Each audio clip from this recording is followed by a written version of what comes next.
Hello, hello. Meow. Oh, okay.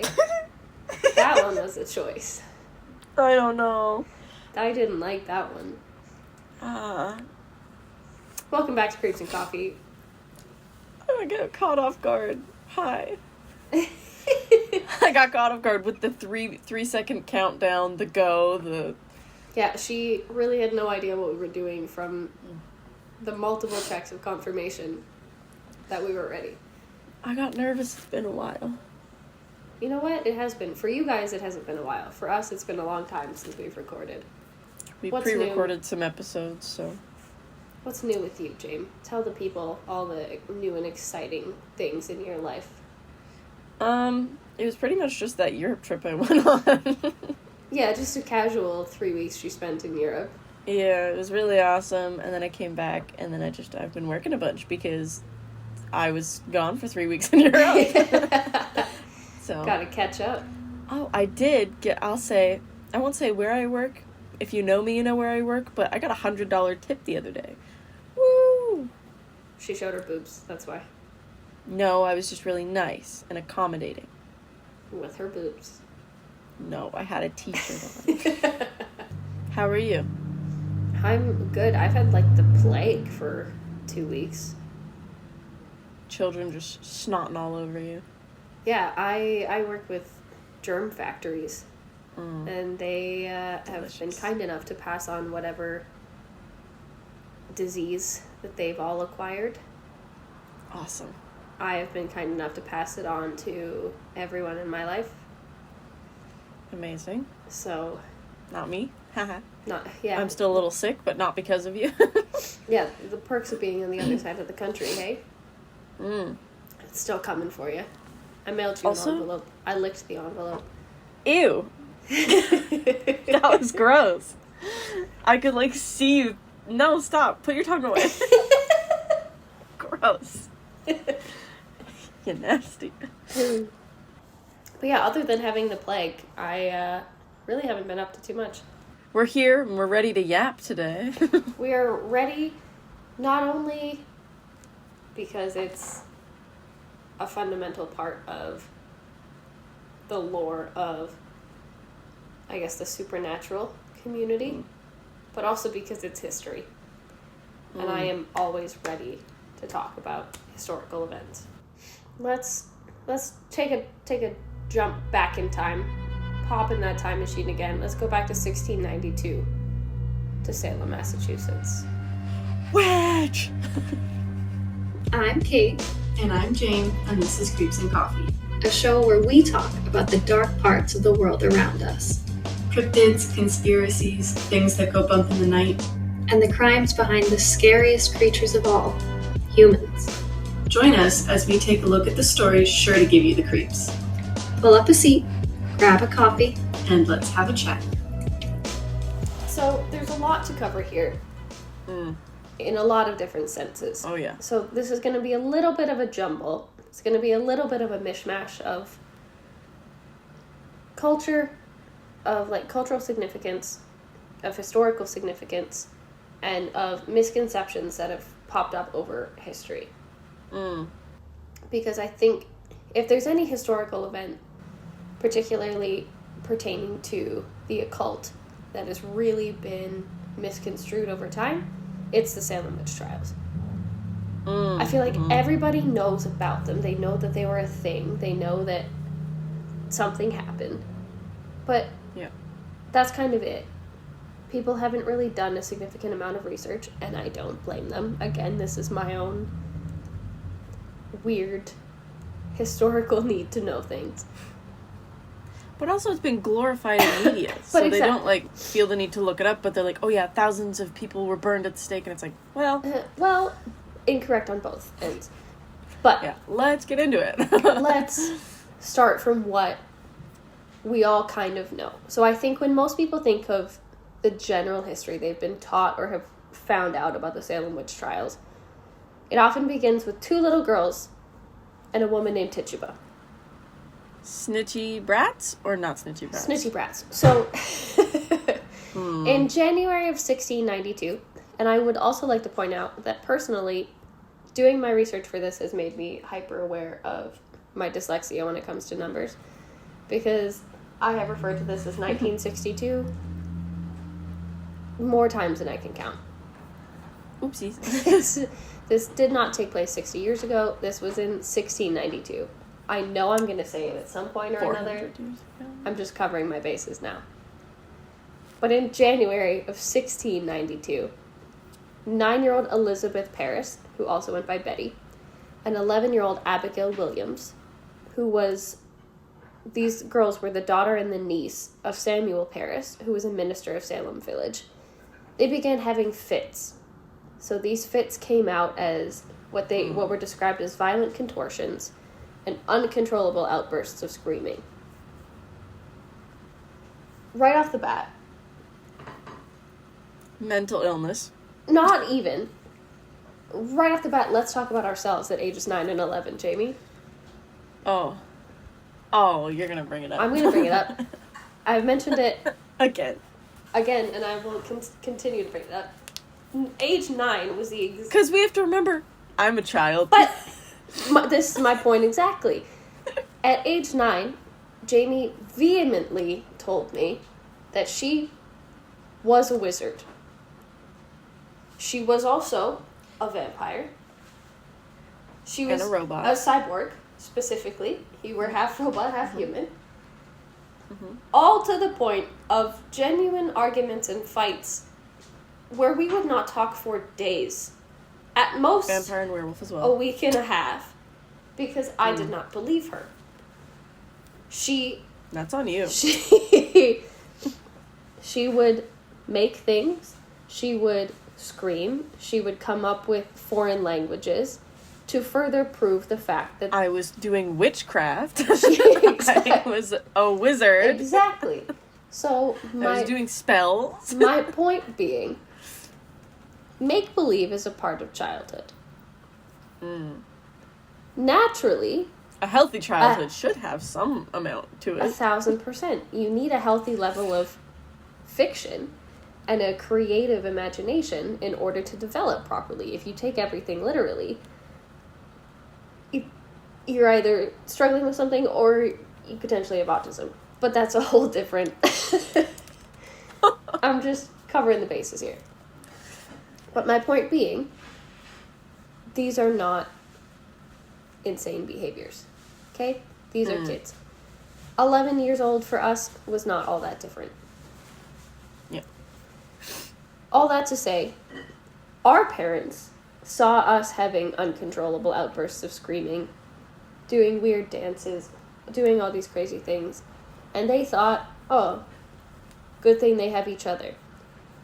In 1692, Samuel Parris and his family looked at this and thought they need to see a doctor. So they took Betty and Abigail to a local doctor named William Griggs, who diagnosed them with bewitchment, meaning that a curse or a spell had been placed on the girls, causing them to have these violent outbursts and go through all of these problems. Sure. After these two girls, who were very, very prominent in the community, were diagnosed with bewitchment, other young girls in the same community began to exhibit very similar symptoms. These are girls such as Ann Putnam Jr., Mercy Lewis, Elizabeth Hubbard, Mary Walcott, and Mary Warren, who were also daughters of other very prominent members of the community. Betty and Abigail claimed that it was the bewitchment of 3 women that caused them to be acting the way that they were. And in late February, arrest warrants were issued for the Parris' slave, Tituba, along with the 2 other women, the homeless beggar Sarah Good, and the poor elderly Sarah Osborne, who really wasn't elderly. She was not that old, but we'll get into that. But the girls had accused them of bewitching them. So I think here it's important that this is kind of the most that people know when they look at the history of the Salem Witch Trials. They understand that these 2 girls accused the slave, and it went from there. But let's talk Tituba for a little bit. because I think there's a big misconception about her too. It seems that no one really knows Tituba's background. While it is documented and known that she was a slave of the Paris family, her cultural background has really come into discussion many times over the years, and I think it's important to point that out. She's described most commonly as an Indian or, and this is in the historical documents' words, a half-breed. Questionable. Sometimes she's described as a specifically Caribbean woman. Sometimes she's described as black, sometimes as half black. So there's no real idea of what her background was.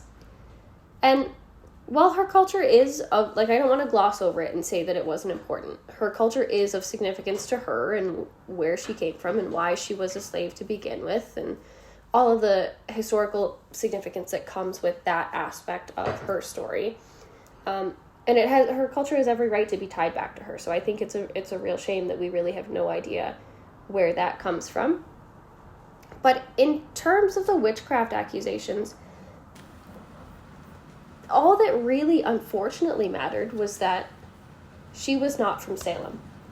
She was not this citizen that was upstanding. She was a slave. And she was different to the majority of those in Salem. And that made her an outcast, which made her a perfect target for these little girls to be like, nah, that one. This is no different than the other two women that were accused along with them. So Sarah Good, who was arrested along with Tituba, was from Salem, but she was a beggar. She was looked down on by the town for financial instability and debts. Sarah Osborne, the other woman who was accused, she lived on Salem's margins. She was involved in a dispute with her children. She had been married 3 times, and that was already a red flag for the citizens of Salem. But she was involved in a dispute with her children over their dead father's estate, and she was being reviled for an affair she had with a servant. So all 3 women were really considered perfect targets for accusations of deviant or even evil behavior, because they weren't the norm in citizens. They were the outcasts of society, and it was easy.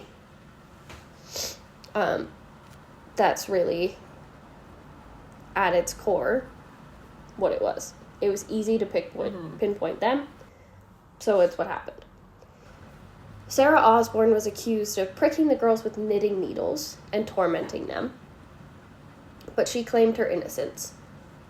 And Sarah Osborne is the one that was described as poor and elderly. She would die in jail in May of 1692 at around 49 years of age. So not elderly at all. She was 50. But, again, had a very different perception from the rest of the world. So yeah, not ancient at all. She was 50. Sarah Good was accused of biting, pinching, and abusing the girls. There was a whole story about her stabbing them with a knife, and a piece of the knife broke off. That was a whole thing. But she went to trial claiming her innocence, and she claimed during the trial that none of this had happened. She was pregnant at the time of her arrest and gave birth to an infant in her cell in the jail in Ipswich. And the baby actually ended up passing away before her mother was hanged in July of 1692 at 39 years of age. So these accusations from Abigail and Betty were not, they weren't just accusations. It's not something that was just said in the passing and taken as, oh, it's these kids saying whatever. It was a genuine death sentence for these women. Yeah. But for Tituba, it ended up being a little bit different. And that's where I find things to be more than meets the eye. So it's important to mention that confessions to witchcraft were rare. Because obviously, you didn't want to admit something that was going to be punishable by death. The Witchcraft Act... Also, most people aren't witches. No, I mean, yeah, also most people were not witches. They were just existing as people in society. Yeah. But we'll get into that. Yeah. But confessions of it, even if you were practicing, were very, very rare. Because according to the Witchcraft Act of 1604, practicing witchcraft, I will point out, the legal stipulation of it is that practicing it in a malicious way was punishable by death. Well, I'll talk about the actual, legal proceedings of it in a bit, but the gist of it being that it was punishable by death. But also, like Jamie said, most of these people were not actually doing it. But it was important to have a confession in order to really make this stand.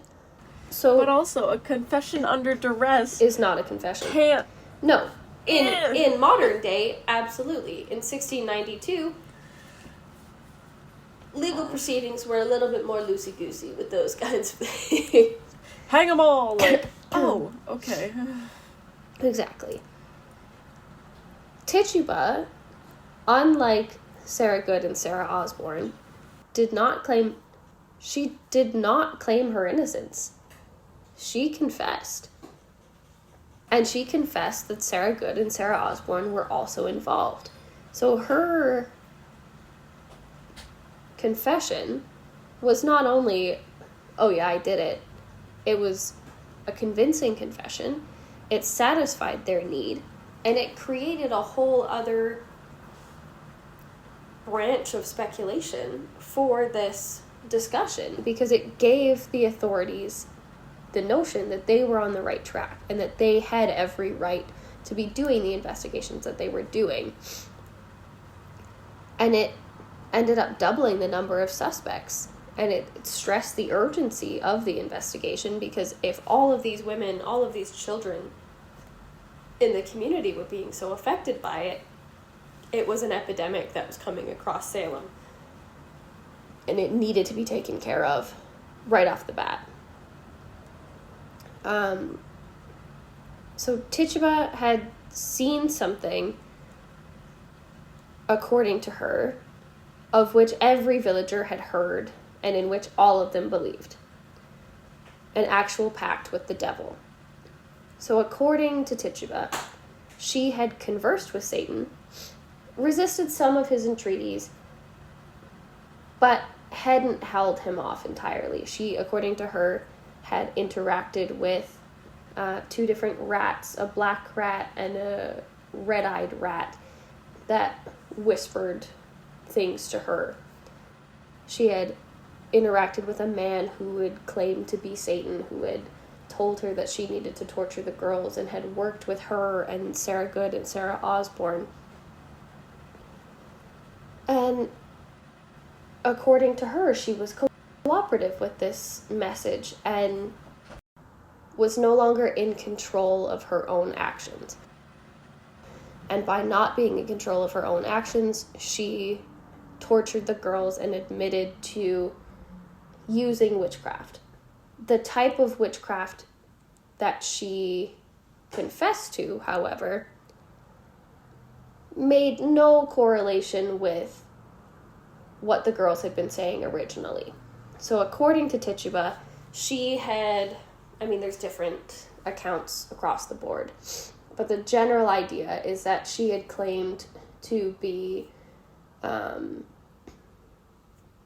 blind to what she was doing and not in control of her actions, and was purposely bewitching these children. Whereas the girls had really been talking about playing with, doing fortune telling with a raw egg, and had seen something they didn't like and got scared and thought that they were bewitched.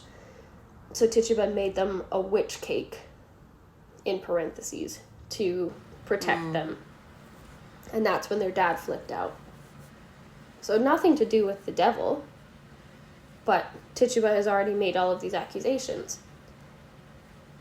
So it became a whole idea that not only is there witchcraft running rampant, but that Satan has made himself available to all of these witches, and if Tituba can accept them, why hasn't everyone else? Like, why couldn't everyone else have done it? So it really furthered that idea that a satanic conspiracy was afoot, that witchcraft was running rampant throughout Salem, and that it was much more prevalent than they had initially thought.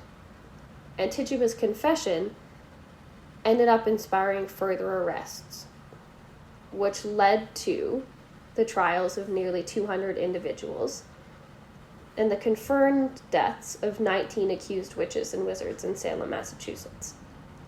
Several others, the numbers are unknown, but it's believed to be around 13, also died while imprisoned because the prison system was terrible. The jail was rampant with disease and hysteria from being locked in small rooms and accused of these terrible things. You feel like you're going crazy because you are.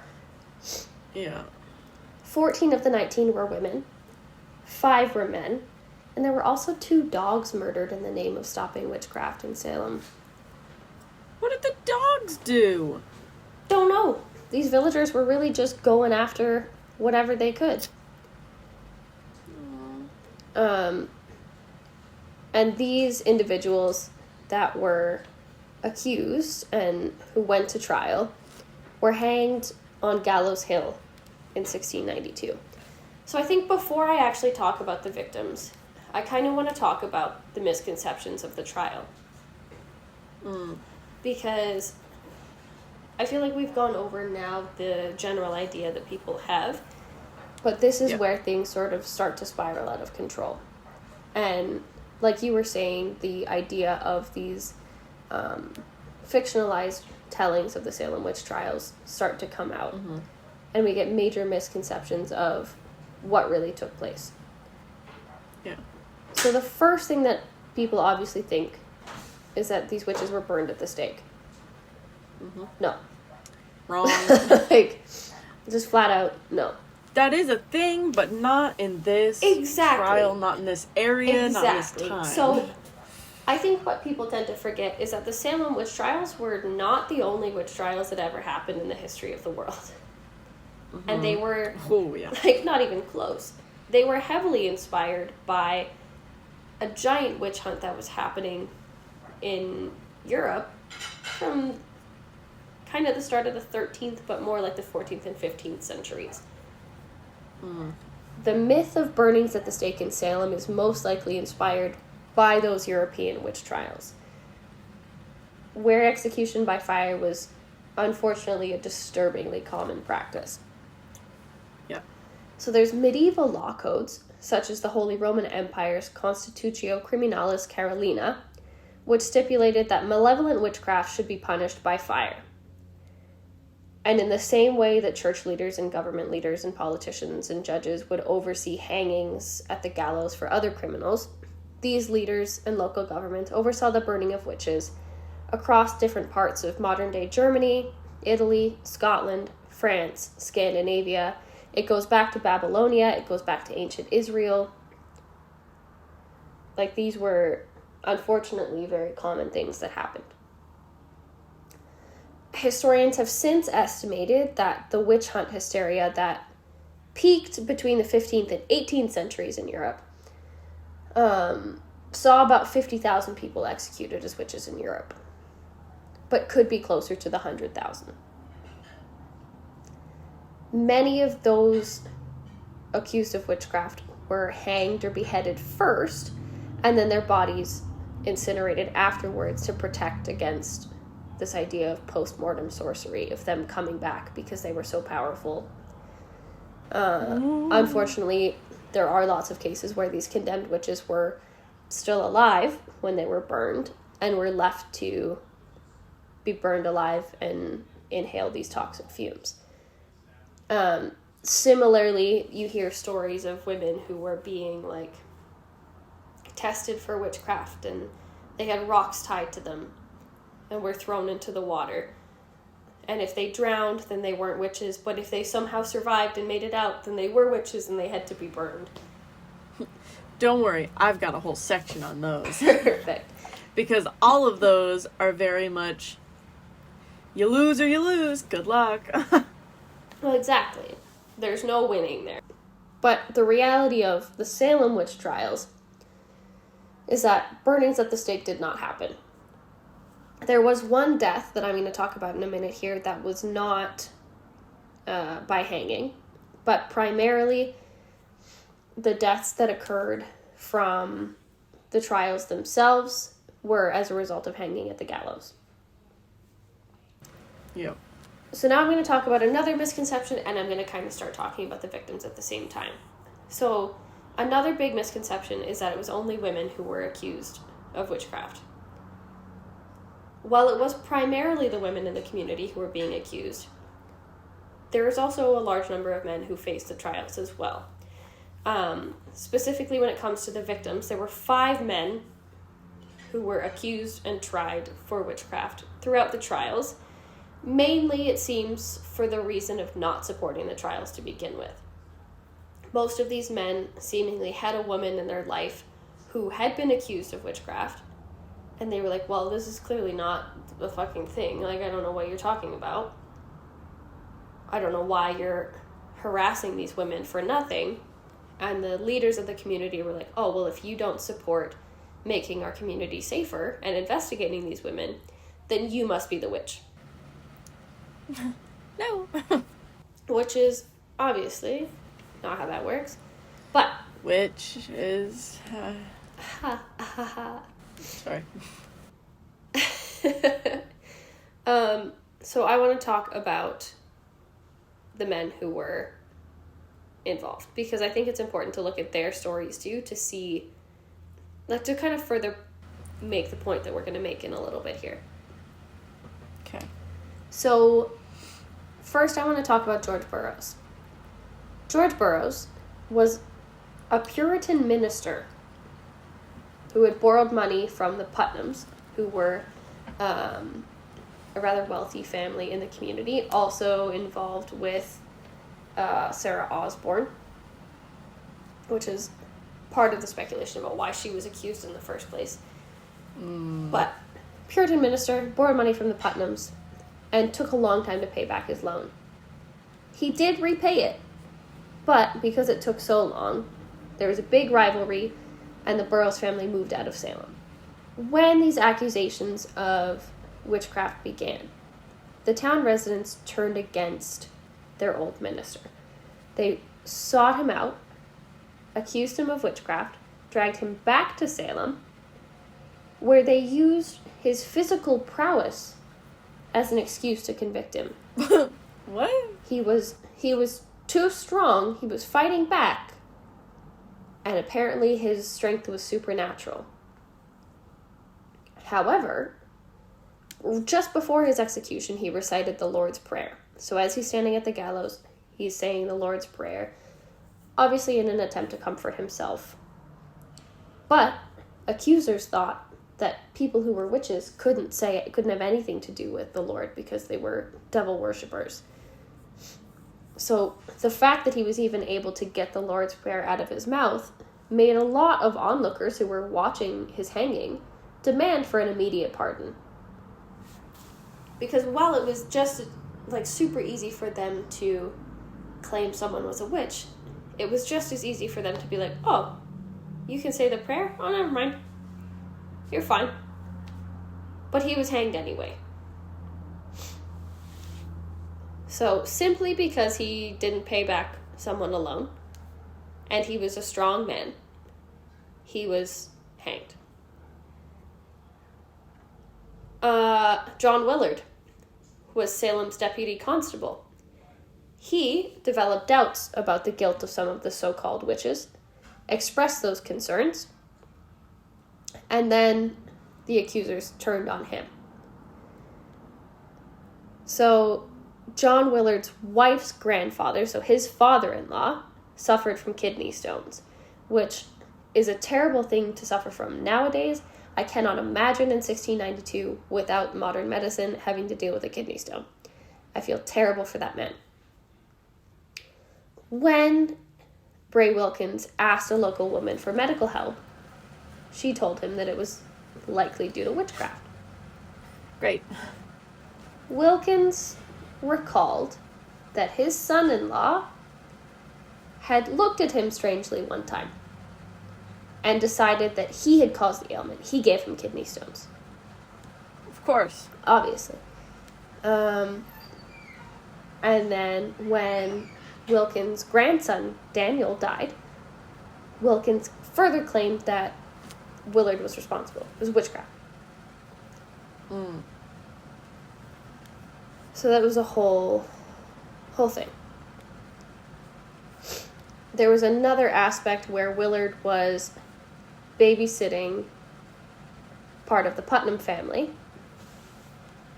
The Putnams seem to be involved in a lot of this, actually. But Willard was babysitting part of the Putnam family, and their infant daughter died under his care. Oh.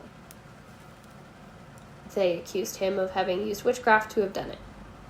So, with all of this, he was hanged for witchcraft. Because he looked at his father-in-law wrong. Somebody had died. And a baby had died. He had to have been a witch. Of course. Seems legit. This was very similar, the long-standing rivalry thing.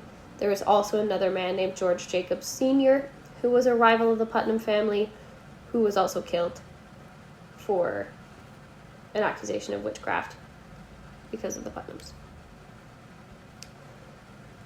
Perhaps the most horrifying, though.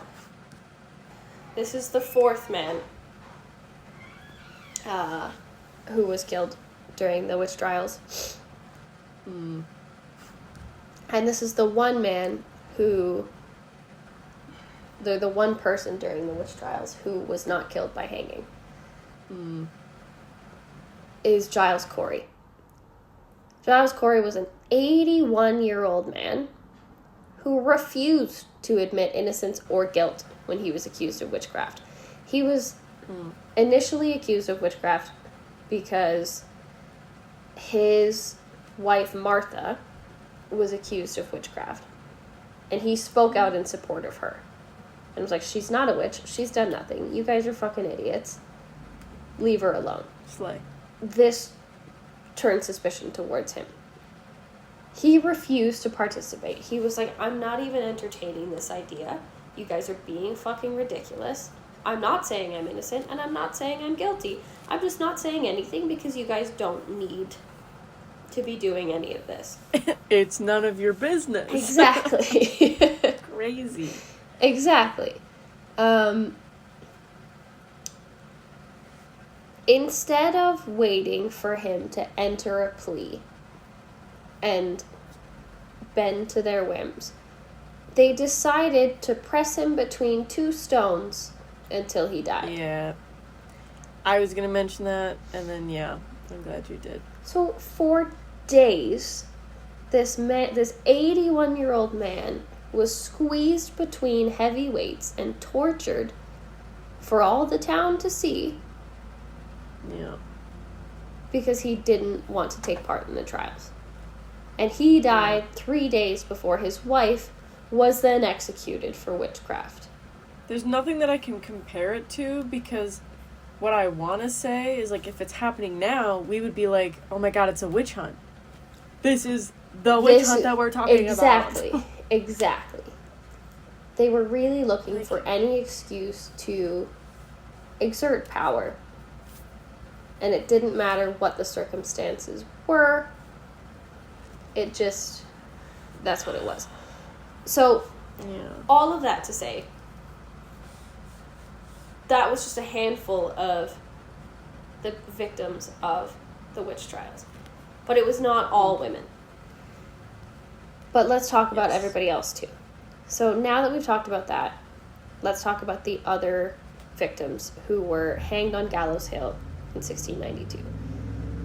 So I think whenever I have thought about the witch trials beforehand, all I thought about was Tituba, because that's the name that you hear. And it was kind of glorified that it was this, like, mystic voodoo woman who taught her, like, colored magic to these kids. And became a terrible thing, right? Mm-hmm. But if you look at even the first woman who was hanged, maybe not the first accused, but the first woman who was hanged, let's talk about Bridget Bishop. On June 10th of 1692, Bridget Bishop was hanged as the first murder, like let's call it what it is, the first murder during these witch trials. Let's figure out why she was hanged, okay? Mm. She had been accused by more individuals of witchcraft than any other witchcraft defendant. But it wasn't these sundry acts of witchcraft that got her there. It was her lifestyle. She was a member of Mr. Hale's church in Beverly and was a member in good standing until her death. So she was already doing the right thing by being a member of the church. That was what they expected in Salem. But she was gossip. She was a gossip.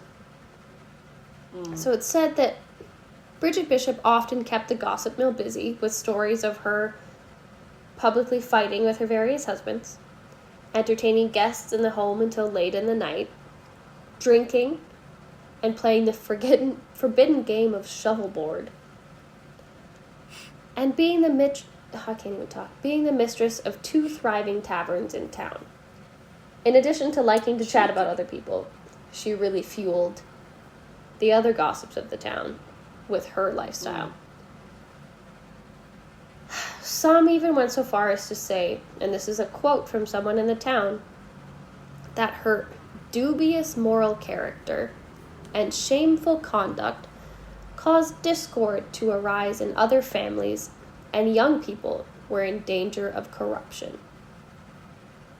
Sure. She was also, and this is what made me laugh, not like it's so terrible, but it made me laugh at how outrageous it is. She, and I quote, was in the habit of dressing more artistically than women of the village. Hanger. She likes fashion? Kill her. That's crazy. I'm here in a Freddy Krueger sweater. What would they think about me? But here's the thing. This is what describes her as more artistically. A black cap, a black hat, a red paragon bodice, bordered and looped with different colors. So not even... Oh, is that yeah. it? Oh, yeah. Oh. So if you think about what goes against Puritan standards at the time, you're thinking... So she likes colors. You're thinking she was wearing a shorter skirt. She was wearing something scandalous. No, just colorful. This was considered a showy costume and was used as evidence against her at her witchcraft trial. That's crazy. There was a deposition from the town dyer, like the guy who would dye all of the clothing in town, who stood against her at the trial and claimed that she was a witch because she used to bring to his dye house sundry pieces of lace of shapes and dimensions entirely outside his conceptions of what would be needed in the wardrobe of a plain and honest woman. So she was creative and he couldn't understand. Legally, in the legal documents, fashionable apparel was regarded as a snare and sign of the devil. What? Fashion. So I want everyone to think. So you have to be an ugly white woman to not be a witch, essentially. Yes. Great. But this is the thing. So when you think of the witch trials, you think of people who were doing sneaky things. Maybe they were, like, doing alchemy, or, like, they were going after people who were being flamboyant about their beliefs in the supernatural or the occult. No, this was a woman who had 3 husbands and liked colors. And they were like, nah, witch. Witch! Yeah. Like, are you joking? I'm just picturing, like, that dress that Lucy Gray wears in the new Hunger Games movie. Yeah. I think, cute, a little weird, maybe in today's society wouldn't be worn, but also, I'm not looking at her going, witch. But she was a prime target for accusations of witchcraft because she was not your standard Puritan. But let me point out again that she was a part of Puritan society. She had good standing in the church until her death. She was doing everything properly. She was married. She just drank sometimes. I have stuff I want to say about the Puritans as well. Please jump in on the Puritan train before I talk about the other victims. So, overall, this is also a little bit of personal belief, is that a lot of this was sexism. Yes. And not all the victims were women, no, but 78%. But it's not even about that. It's the fact that the men who were accused because they went against the men who were trying to exert that power.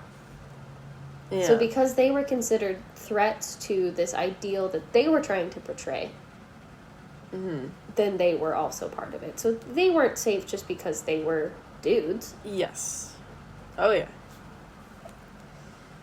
But, Puritans.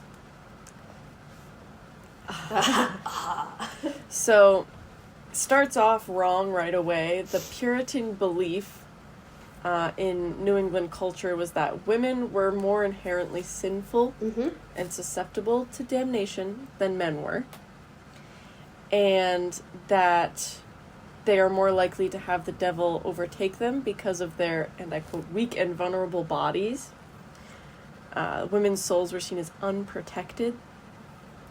And they were more likely to admit guilt of witchcraft than men. Gee, I wonder why. But so, with that definition in mind, Tituba's confession saying that she had seen the devil, not just, like, gotten a sign, but had seen, spoken to, and interacted with the devil. Meaning that the devil was in Salem. Her confession,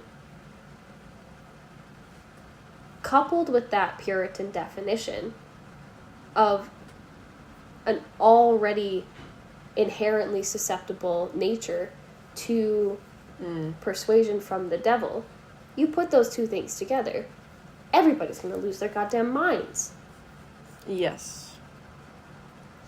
Because this is also around the same time that I took a class on witchcraft in early modern Europe, so it's not the exact same, but one of the biggest things was, like, mental illness. Yes. If you were depressed or manic of any sort, essentially, they were like, the devil's got you. You've been possessed. We gotta get you out of here. And while that was in Europe, technically, I think it still correlates for at least accusing witches in Salem. Well, they may not have been... Where did the people who settled in Salem come from? The white people? The colonizers? Where did they come from? Crazy thought. Could it be the same European countries that were accusing these people of witchcraft? I don't know. Yes. But also, personal belief, I think it's also a huge excuse to hate women, which we still hate women, apparently, thanks American election. They'd rather have a criminal in office than a successful political woman. Which? Of color. Which? Donald Trump is orange. He's an Oompa Loompa. What do you want? Witch or Oompa Loompa? Your choice. You can't do that to me when I have a drink in my mouth. But people love to hate on women.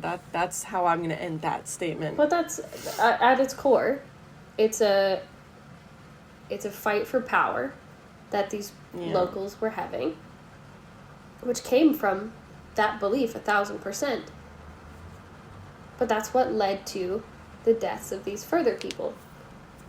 So I'm going to take a second. I promise everyone I didn't do full backgrounds on all of the victims, but I do think it's important to give them their names. Because for hundreds of years now, they have been reduced to this witch identity, which... Numbers. Stats. At the end of the day, even if they were cool, witches are the most popular Halloween costume every year. So what? I want to have special powers just like witches. Exactly. Y'all are cool. Like, but to be reduced to this identity, even if you were. And also, now and then, real or fake, most and like quote unquote witches aren't practicing black magic. No. They aren't trying to kill you. They're just like, I want to get a little lucky today. I want to protect my I would household. like some extra money. I want to have good dreams tonight. Exactly. Like, ooh, God forbid. Like. Ugh. But I think it's important that even hundreds of years in the future, we give them their identities for a little bit. Yes, So please. we started off with the death of Bridget Bishop on June 10th. Mm-hmm. On July 19th, Rebecca Nurse, Sarah Good, Susanna Martin, Elizabeth Howe, and Sarah Wilds were hanged. On August 19th, George Burroughs, Martha Carrier, John Willard, George Jacobs Sr., and John Proctor were killed. And on September 22nd, Martha Corey, Mary Easty, Ann Pewdeater, Alice Parker, Mary Parker, Wilmot Red, Margaret Scott, and Samuel Wardwell were also killed. So I think that's another misconception of the Salem Witch Trials is that, and again, I think it ties into the witch trials that were happening in Europe, is that there were hundreds and hundreds of witches who were killed during the trials. There was 19. And that's still absolutely way more people. It is a way higher number than it should ever be, because at the end of the day, the fact of the matter is, regardless of anything else I say in this podcast, witches were not killed, people were. Yeah. Whether they were practicing witchcraft or not is irrelevant. These were people who were murdered senselessly for something that they had no control over, because they were outcasts of society for whatever particular reason. Whether it's because they disagreed, whether it was because they presented themselves differently, whatever the case may be, they were easy targets, and they were senselessly murdered. And also, it wasn't like it was a quick, painless, a week trial, then they're hanged. Some of them were tortured for days and days, and some of them even died in the jails because of how poor the conditions are. That's what I was saying before, is there's plenty that... tortured them to death. Yeah. It's not like they were just left to their own devices in the cells. They were publicly humiliated. Their families were destroyed. The livelihoods of their community were gone. And it's important to point out, too, the last misconception that I kind of want to talk about is that the witch hunt was all in Salem. No. We talked earlier about how the minister had retired and moved because he didn't want to be around the Putnam family anymore.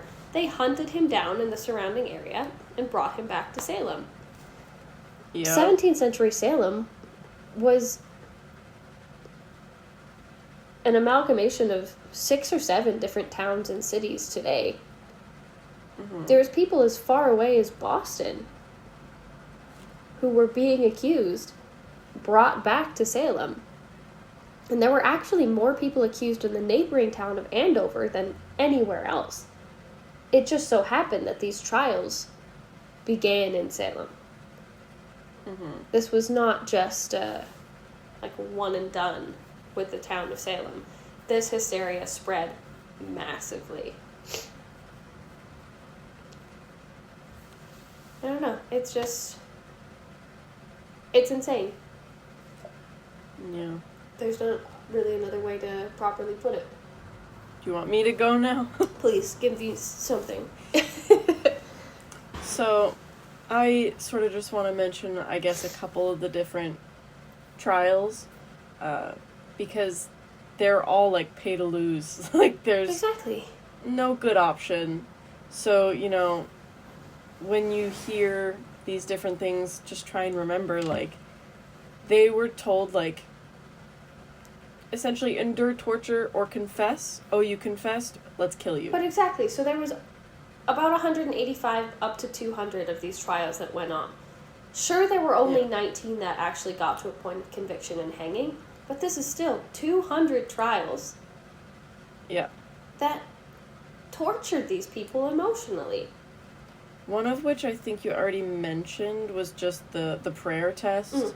You know, if they're able to speak scripture or prayer, you know, they don't have the devil inside of them, which is one of the lesser intense ones, which is good. Yeah, I guess. As you mentioned, I think before, the swimming test, they're bound with rocks, and if they sink, they were not a witch. If they float, they're a witch, and then we kill them. Yeah. What the fuck? Medieval, but okay. There was also an incantation test where the accused witch was supposed to verbally order the devil to let a possessed victim come out of their fit or trance. Again, also very easy to lie about. If you are the person who's supposedly possessed, you can act. It's called acting. Exactly. You can pretend. I did it for 12 years. I was a vampire when I was 9. Exactly. Like, and societal pressures and stuff are gonna make you not want to admit But the maybe, truth. Jamie, Like, it was witchcraft. Maybe you really were maybe, bewitched. I guess. Same sort of thing. There was a thing called the touch test. This was the idea that the victims of sorcery have a special reaction to physical contact with the, like, spellcaster. And so a supposed possessed person who was falling into fits and hysteria. Which would have been like these, the girls. Yeah, if a, you know, witch touches them, they'll come out of their fit. So, Again, that's not gonna fly in a court of law nowadays. no, but so imagine you're a 9-year-old who's making this up. Your one out is that you get to just turn off the fit that you're having when this person touches you. It's the easiest possible thing to do. Done. Yeah, and then you're like, oh, I don't have to do the screaming anymore. Sweet. Yeah, this rocks. And you also mentioned witch cakes at some point? Yes. Do you know what witch cakes are made of? No. I'll tell you what they're made of. So as you mentioned, witch cakes are a form to supposedly, like, counter magic and evil, blah, blah, blah. And it is made with rye, like rye meal. Yes. I'm going to talk about this too. Yeah, ashes, and the victim's urine. Ew. Mm-hmm. Hey, I And watched a this video can be yesterday fed- about how they think the Philosopher's Stone was made of urine. That's my 2 cents on there. Great. Continue. Go ahead. Thanks. Gross. I don't want to find it now. No. But yes, this concoction was sometimes fed to a dog or the familiars of the witches, hoping that the pet would reveal the name of the guilty sorcerer. Mm-hmm. Yeah, witch cake. What the Made of pea. Don't eat one. Is it a witch cake or is it a urinal puck? Like. Ew. Yes. There was also, of course, the witch's mark. So, birthmarks. But if there was, like, a blemish or a birthmark that's, like, a weird shape or color, A mole. or didn't have any feeling to pain, a mole. Skin tag. They also called it even just a skin tag. I have a skin tag. I have a It's birthmark. tiny. They also called it a witch's teat. Yep. Sometimes. But these minor imperfections were considered the work of the devil. So, something about nipples too, like if they're too big or something. Which,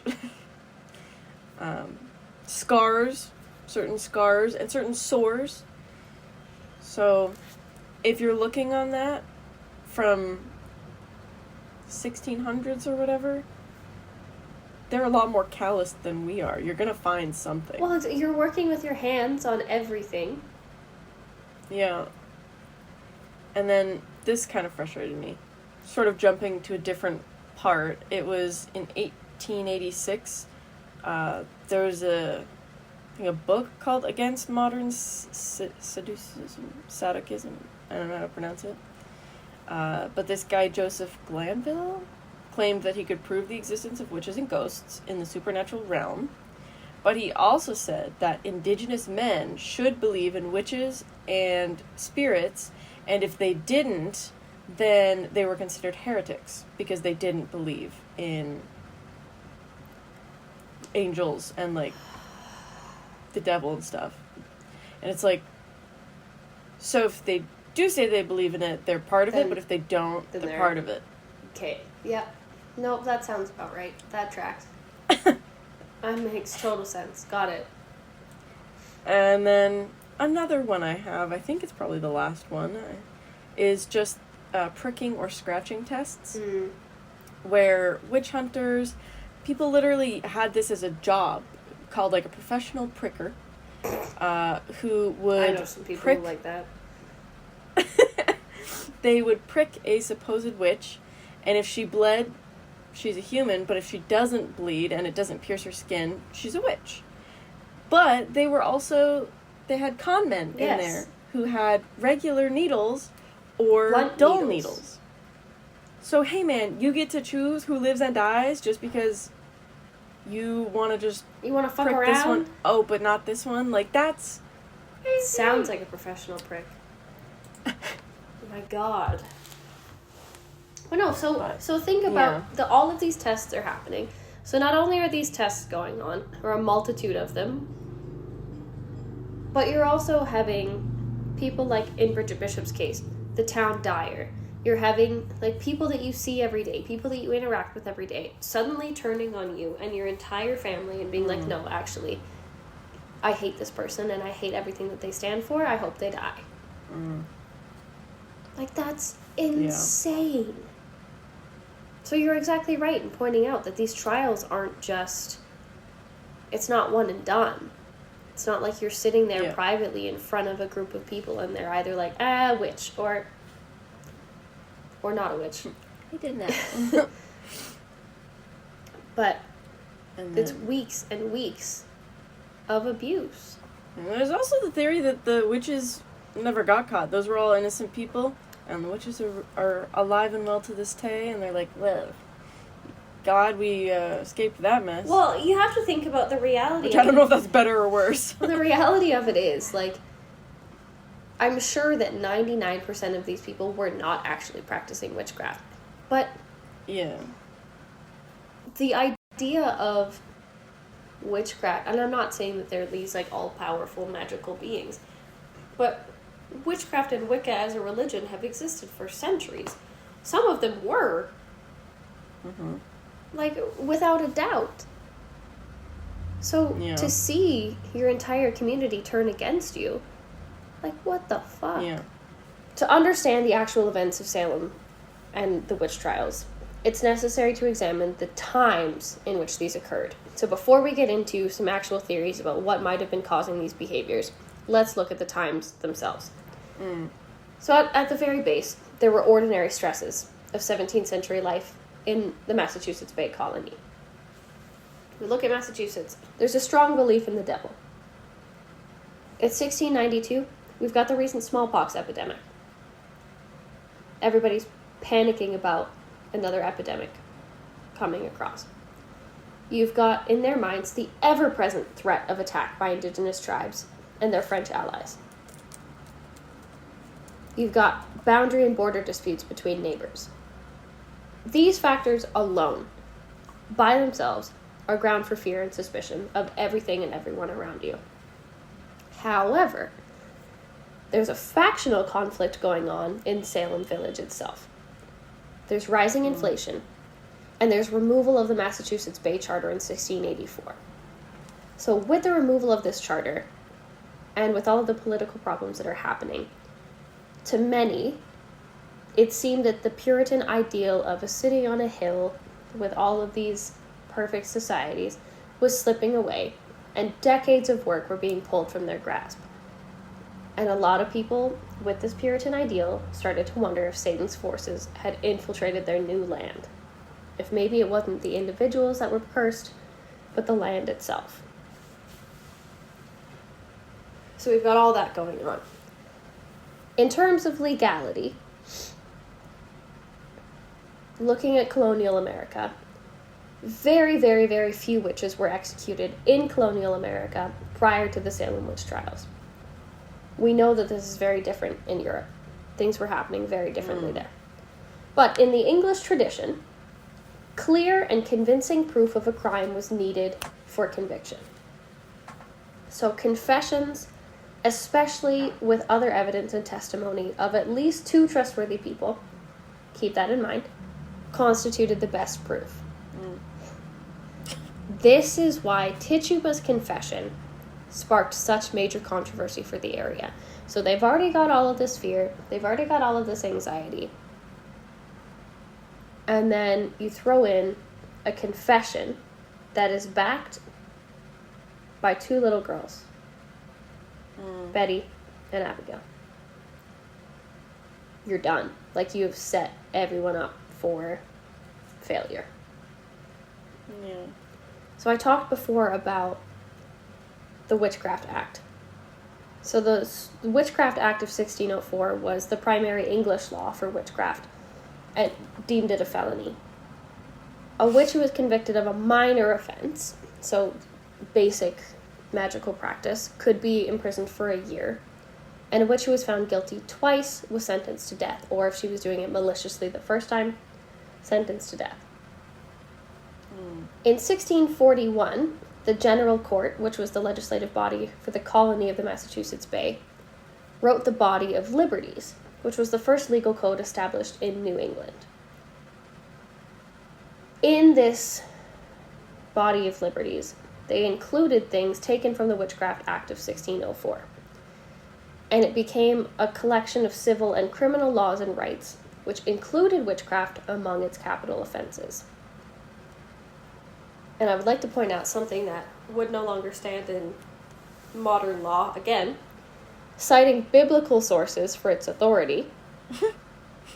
It stated, and I quote, "If any man or woman be a witch, that is, hath or consulteth with a familiar spirit, they shall be put to death." Exodus 22:188, Deuteronomy 13.610, and Deuteronomy 17:2-6. So you've got the biblical sources, you've got the legal rights now, and you've got this major sense of paranoia. Those in charge in Salem really just ran with this idea, and a major abuse of power became evident. We don't need to go over all of it again. We've talked about it a million times, but the abuse of power for anyone who was not exactly what this Puritan idea of what Salem should be, like, if you stepped out of that even a little bit, they believed, because of the law, because of the Bible, because of all of these factors, they could do whatever they wanted to get you out of their community. But let's talk about the actual theories of what was going on. Because while everyone there was so adamant that witchcraft was the only plausible explanation, Wrong. so wrong. Many modern theories, looking at science, psychology, common sense, will tell you that bewitchment was probably at the bottom of the list of possibilities of what was going on with these girls.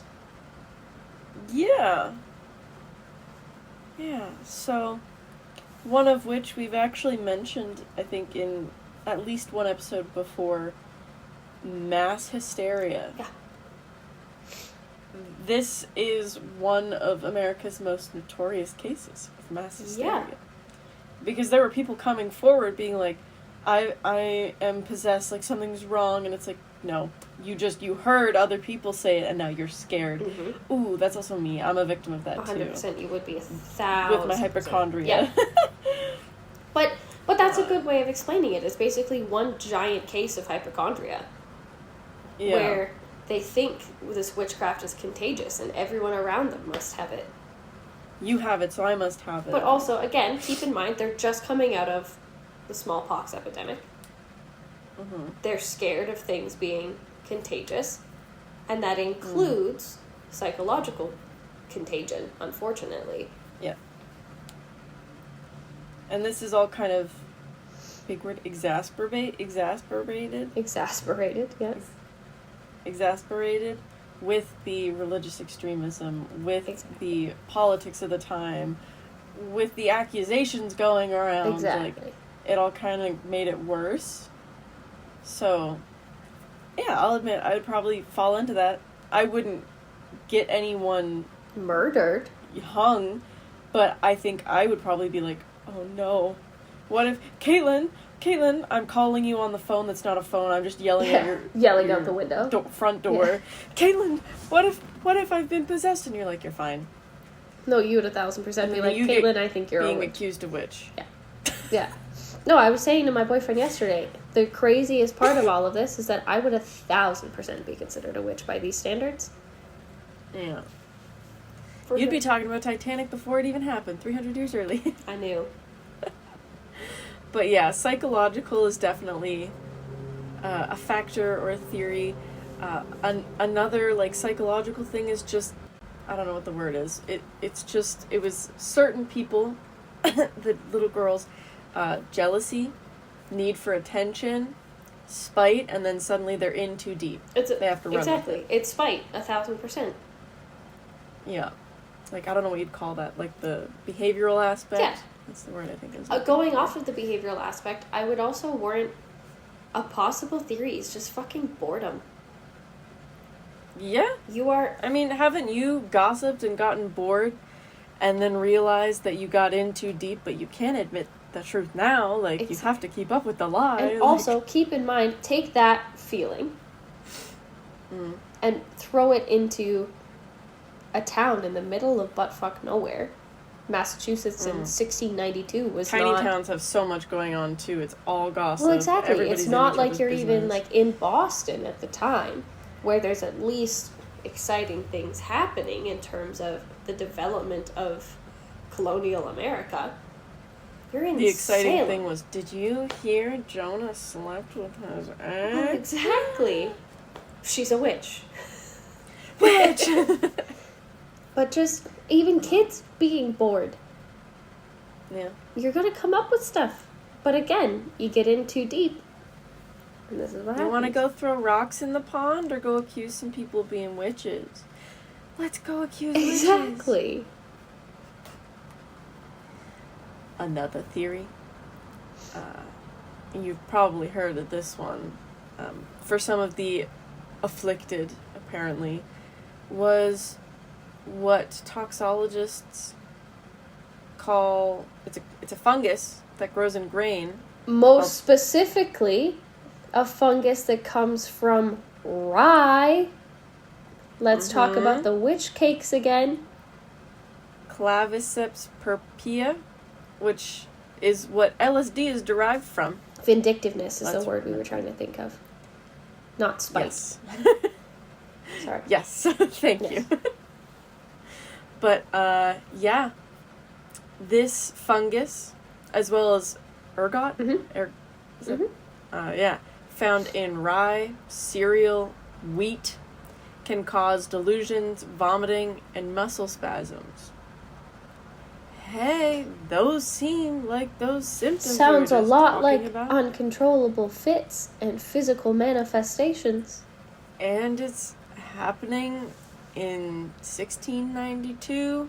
There was a study published, and it's like, but hey, it's not the bread. It's never the bread. What are they eating a lot of? Could it be rye? Rye bread? I don't know. And then another theory for these, specifically for the nocturnal attacks, you've got sleep paralysis, which we just have a word for it now. It's just, like, nightmares and stuff have always been around. We just know what to say now. Yeah. Like, we know what to call it now. Yeah. And then a specific epidemic of a bird-borne I don't know if you'd call it a virus, a bird-borne We all saw the bird flu sickness. being a thing. Yeah. And it's called encephalitis lethargica. Yep. That actually Also wasn't a known as bad sleeping pronunciation. sickness. So encephalitis is Thank a you. swelling of the brain from an infection. Yeah. Lethargica meaning it's going to make you more tired, more Sleep. exhausted. Yeah. So, yeah. Yeah. And this specific, bird disease, it attacks people's brains, leaving them speechless, motionless, and statue-like in condition, so they can't really move. Also along they that can enter coma-like states. Also along that same line, look at something like epilepsy. It was a lot more rampant than a lot of people want to admit in times like this because they didn't have a description for it, scientifically speaking. Yeah. But you've got people uncontrollably shaking at random times, but consistently. Yeah. I'm going to put money on the fact that's a fantastic point, is just the stuff we're listing are all options as well as numerous other medical problems that they didn't know existed yet. Well, exactly.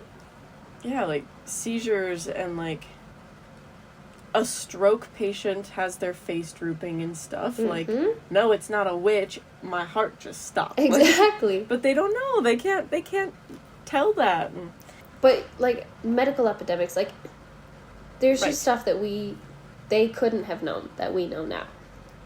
And I'm sure it'll be in the future from now, too. They'll be like, oh, they thought it was all these things, but it could be this, too. It could be this, too. But you know what I can tell you it wasn't? Witches. Witchcraft. Yeah. So all of this to say, to kind of wrap up, because I feel like we could go on forever talking about this. Yeah. At the end of the day, the Salem Witch Trials were a terrible, terrible phenomenon of mass hysteria led by an abuse of power in a society that was not ready to deal with things changing. And it led to not the protection of that society, but the murders of 19 individuals at the minimum. And centuries of conversation surrounding why this was not okay. The witch trials only came to an end, actually, when the people started having doubts about the clergymen, as they should have, and about their evidence to justify the convictions. So they were kind of forced to stop because the public was like, this is not great. But also keep in mind that originally the few people who started to speak out were then accused of witchcraft and hanged. Yeah. But then when everybody came all together in a sort of anti-mass hysteria, then all of a sudden it stopped. And years after the trials, multiple accusers, mostly teenage girls, admitted that they had fabricated their charges. Including And Abigail and Betty. honestly, charged them with murder. That's what it would be now. If you look at now, someone who makes a false accusation... Or manslaughter at the least. Someone who makes a false accusation now that leads to terrible repercussions for someone who did not commit that crime faces the consequences. They were just like, kids. So in 1702, the Court of Massachusetts declared the trials unlawful, as they always were. And in 1711, the Massachusetts legislature annulled the convictions and passed a bill mentioning all the victims by name. That doesn't really do much, but okay. And I would like to point out that up until the 2000s, they were still giving pardons for people who had trials going on. Yeah, in July of 2022, Elizabeth Johnson Jr. was the last convicted Salem witch whose name had yet to have been cleared, and she was officially exonerated. 2022. I'm not good at math, so I'm not going to pretend to do quick math in my head. That is Approximately hundreds of 300 or 400 years. Like, who in your family's even alive at this point? But who's to say that she even had the opportunity to have a family? Oh my god, yeah. That was taken away from so many of these people. Because, again, even if you're not killed, no one wants to be with someone who is accused of witchcraft. Particularly if you're a young woman in that society. You're not going out and meeting someone on your own. You're being set up and your families are going together. No family is going to look at your family anymore and think of you as a viable option. You're tainted by this trial. So who's to say that any of these people have significant ancestors into modern day? I have nothing else to add to this conversation. All I would like to wrap up with is that it's important to do your own research into things like this, because again, all of the Salem Witch Trials is, while it's one of the most talked about historical events, I think it's also one of the most famously misconstrued, because it's very easy to glorify it and turn it into a bigger event, a more dramatic event. Not to say that it wasn't dramatic, it absolutely was, but it's easy to be Hollywoodified. As we go to wrap up our end of the show, before I do our typical outro, I would like to point out that we have a brand new sponsor for the show. And we love you. We are very excited to be working with this company. We have partnered with our friends over at Buy Blacket, which is a company that makes some fantastic items. They have a coffee lovers collection that is perfect for you guys. If you check out the link in the show description, you can see their collection of coffee mugs, socks, wine glasses, all with some fun and flirty, I guess, There's also cat stuff, which isn't related to this, but I personally am like, I want those. They have categories for lots of things, but if you're listening to us, you know how much we appreciate coffee and how coffee fuels our lives, and we're sure it does for you too. So if you would like to check out their collection and get a special 15% off of anything you purchase using our link buyblacket.com/creeps, you can check that out. You can type that into the search bar, or the link will be in the episode description. Thank you so much to Buy Blacket for partnering with us. We are so thrilled, and we can't wait. Thank you so much. And as per usual, if you would like to give your input on this show, if you have anything you'd like to say, any comments, or if you want to partner with us, baby, yeah, you can get in touch with us over at our email, which is creepsandcoffee@gmail.com. You can send us a message over on our Twitter or our Instagram, which is creepsandcoffee. And if you would like exclusive behind-the-scenes access to all of the fun that we have here at Creeps and Coffee, and an extra special bonus episode every single month, you can check out our Patreon, which is patreon.com/creepsandcoffee, to help support our show. We love and appreciate you so very much, and we can't wait to be back and chatting with you next time, hopefully about something that involves less murder. Cryptids? Bigfoot? Goodbye! Bye-bye. Creeps and Coffee is produced and edited by us, Kate and Jane. Our theme music is Stuck in a Hole by Dated. For more information on where to find them, check out the link in our show notes. And to connect with us, follow us on Instagram and Twitter @Creeps and Coffee.